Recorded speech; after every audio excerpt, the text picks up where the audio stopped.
Segundo Reis, capítulo 10, versículo 32 ao capítulo 12, versículo 21. Naquele tempo, o Senhor começou a reduzir o território de Israel. O rei Hazael conquistou várias regiões do reino, a leste do rio Jordão, incluindo toda a terra de Gileade, de Gade, de Ruben e de Manassés. Conquistou a região desde a cidade de Aroer, perto do vale de Arnon, até Gileade e Bazã, ao norte. Os demais acontecimentos do reinado de Jeú, tudo o que ele fez e a extensão de seu poder estão registrados no livro da história dos reis de Israel. Quando Jeú morreu e se reuniu a seus antepassados, foi sepultado em Samaria. Seu filho, Jeoacás, foi seu sucessor. Ao todo, Jeú reinou por 28 anos sobre Israel em Samaria. Quando Atalia, mãe de Acasias, rei de Judá, soube que seu filho estava morto, começou a exterminar o restante da família real. Mas Jeoseba, filha do rei Jeorão e irmã de Acasias, pegou Joás, o filho ainda pequeno de Acasias, dentre os outros filhos do rei que estavam para ser mortos, e o colocou com sua ama num quarto para escondê-los de Atalia. Assim, a criança não foi morta. Joás ficou escondido no templo do Senhor durante 6 anos, enquanto Atalia governava o país. No 7º ano do reinado de Atalia, o sacerdote Joiada mandou chamar ao templo do Senhor os comandantes dos mercenários, cários e dos guardas do palácio. Firmou com eles um pacto solene e os fez jurar lealdade ali, no templo do Senhor. Então lhes mostrou o filho do rei. Disse-lhes: vocês devem fazer o seguinte: 1/3 parte dos que entrarem em serviço no sábado ficará de guarda no palácio real. Outra 1/3 parte ficará de guarda na porta de Sur. E a última parte ficará na porta atrás dos outros guardas do palácio. Esses 3 grupos vigiarão o palácio. As outras 2 companhias que não estiverem em serviço no sábado guardarão o rei no templo do Senhor. Posicionem-se em volta do rei, de armas na mão. Matem qualquer pessoa que tentar romper a defesa. Permaneçam com o rei aonde ele for. Os comandantes fizeram tudo o que o sacerdote Joiada ordenou. Cada um levou seus oficiais ao sacerdote Joiada, tanto os que iam entrar em serviço naquele sábado como os que iam sair. O sacerdote lhes forneceu lanças e escudos que haviam pertencido ao rei Davi e que estavam guardados no templo do Senhor. Os guardas do palácio se posicionaram em volta do rei, o lado sul do templo até o lado norte e ao redor do altar. Então Joiada trouxe Joás, o filho do rei, para fora, pôs a coroa em sua cabeça e lhe entregou uma cópia da lei. Depois ungiram Joás e o proclamaram rei. E todos bateram palmas e gritaram: viva o rei! Quando Atalia ouviu o barulho dos guardas e do povo, foi para o templo do Senhor, onde o povo estava reunido. Ao chegar, viu o rei em pé, no lugar de honra junto à coluna, como era costume durante as coroações. Estava rodeado pelos comandantes e tocadores de trombeta, e gente de toda a terra se alegrava e tocava trombetas. Quando Atalia viu tudo isso, rasgou suas roupas e gritou: traição, traição!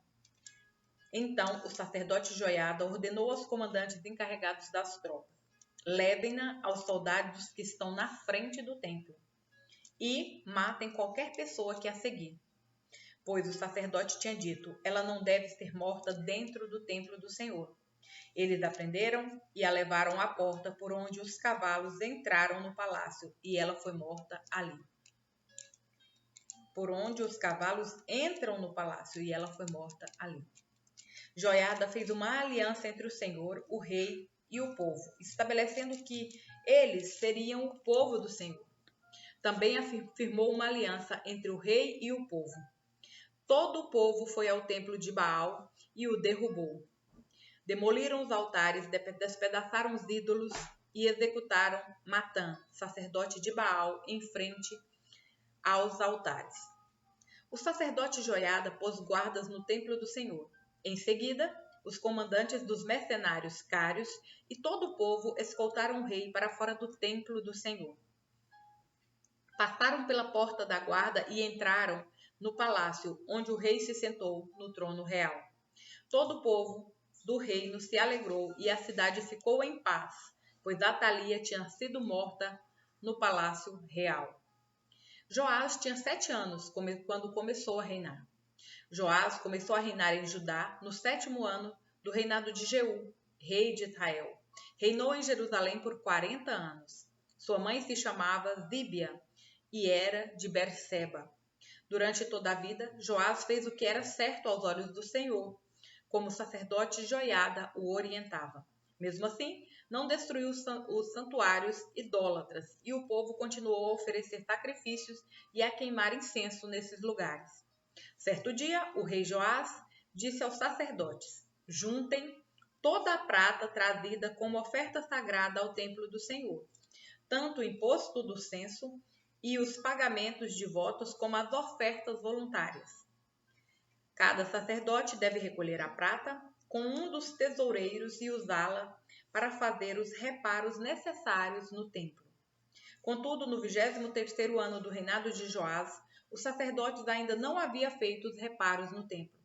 Então o rei Joás chamou Joiada e os outros sacerdotes e lhes perguntou: por que ainda não fizeram os reparos no templo?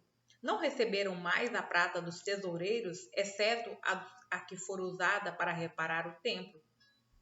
Não recebam mais a prata dos tesoureiros, exceto a que for usada para reparar o templo. Os sacerdotes concordaram em não aceitar mais a prata do povo e em deixar que outros assumissem a responsabilidade de fazer os reparos no templo. O sacerdote Joiada fez uma abertura na tampa de uma caixa grande e a colocou do lado direito do altar, na entrada do templo do Senhor. Os sacerdotes que guardavam a entrada colocavam na caixa todas as contribuições do povo. Sempre que a caixa ficava cheia, o secretário da corte e o sumo sacerdote pesavam a prata trazida ao templo do Senhor e a colocavam em sacolas. Entregavam a prata aos supervisores da construção, que a usavam para pagar os homens que trabalhavam no templo do Senhor, os carpinteiros, os construtores, os pedreiros e os cortadores de pedra. Também compravam a madeira e as pedras lavradas necessárias para fazer os reparos no templo do Senhor e pagavam outras despesas relacionadas à reforma do templo.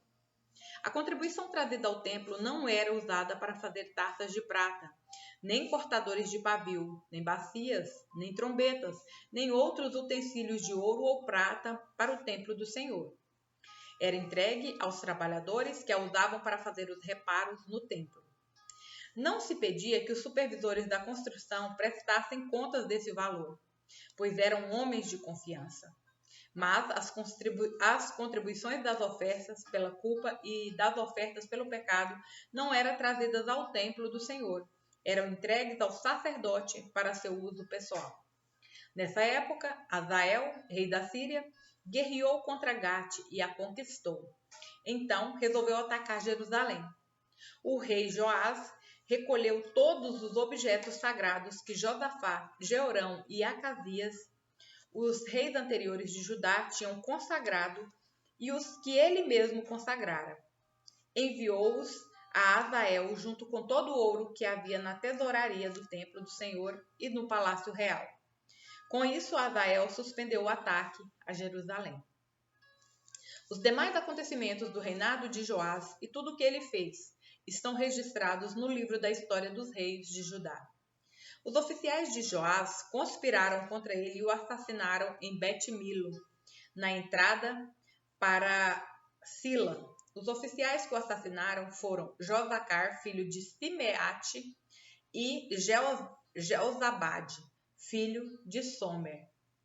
Joás foi sepultado com seus antepassados na cidade de Davi. Seu filho Amazias foi seu sucessor.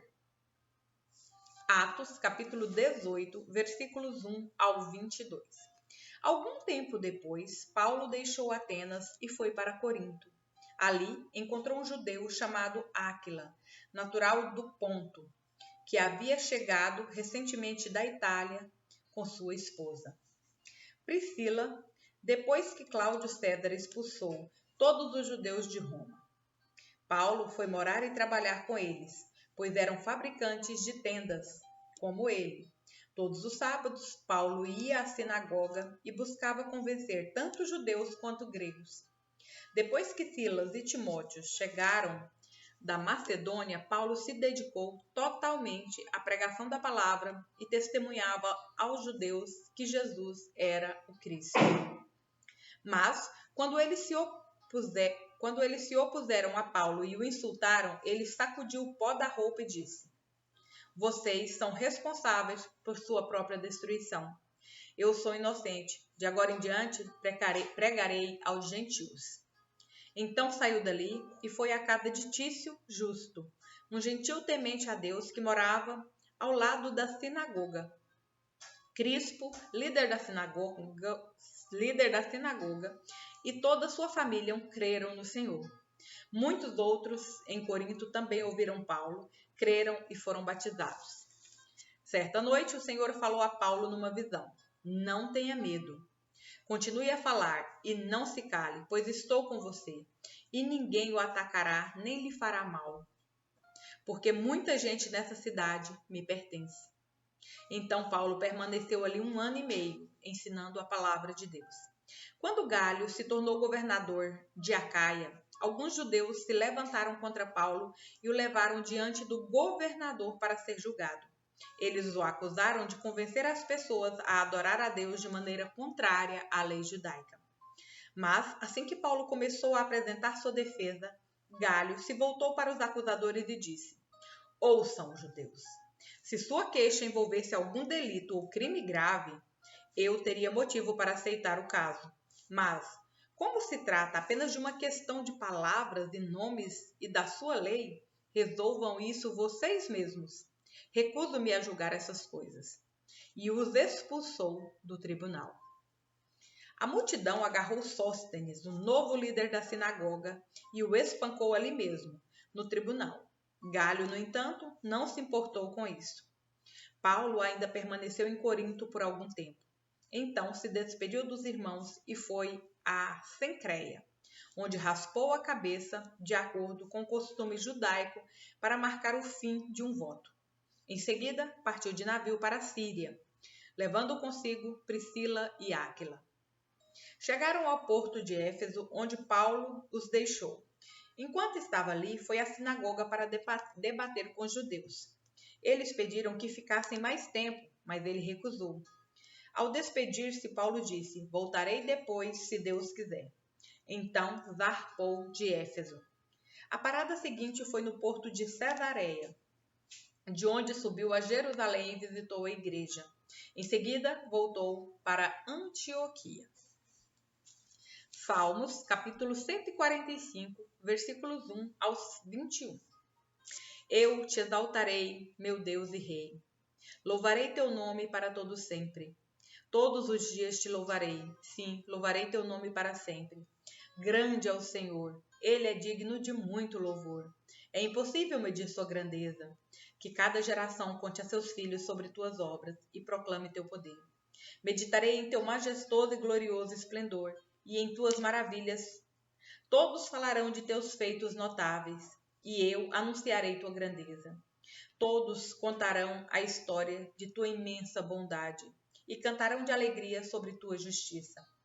O Senhor é misericordioso e compassivo, lento para se irar e cheio de amor. O Senhor é bom para todos. Derrama misericórdia sobre toda a sua criação. Todas as tuas obras te darão graças, ó Senhor, e teus fiéis te louvarão. Falarão da glória do teu reino e proclamarão o teu poder. Anunciarão teus feitos poderosos e a majestade e glória de teu reino. Pois o teu reino é reino para sempre. Tu governas por todas as gerações. O Senhor cumpre suas promessas, é bondoso em tudo o que faz.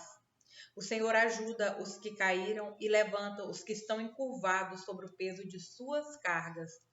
Os olhos de todos estão voltados para ti com esperança. Tu lhes provês o alimento conforme necessitam. Quando abres tua mão, satisfazes o desejo de todos os seres vivos. O Senhor é justo em tudo que faz, é cheio de bondade. O Senhor está perto de todos que o invocam. Sim, de todos que o invocam com sinceridade. Ele concede os desejos dos que o temem, ouve os seus clamores e os livra. O Senhor protege todos que o amam, mas destrói os perversos. Louvarei o Senhor, e todos na terra louvem seu santo nome, para todo o sempre. Provérbios, capítulo 18, versículo 1. Quem vive isolado se preocupa apenas consigo e rejeita todo bom senso.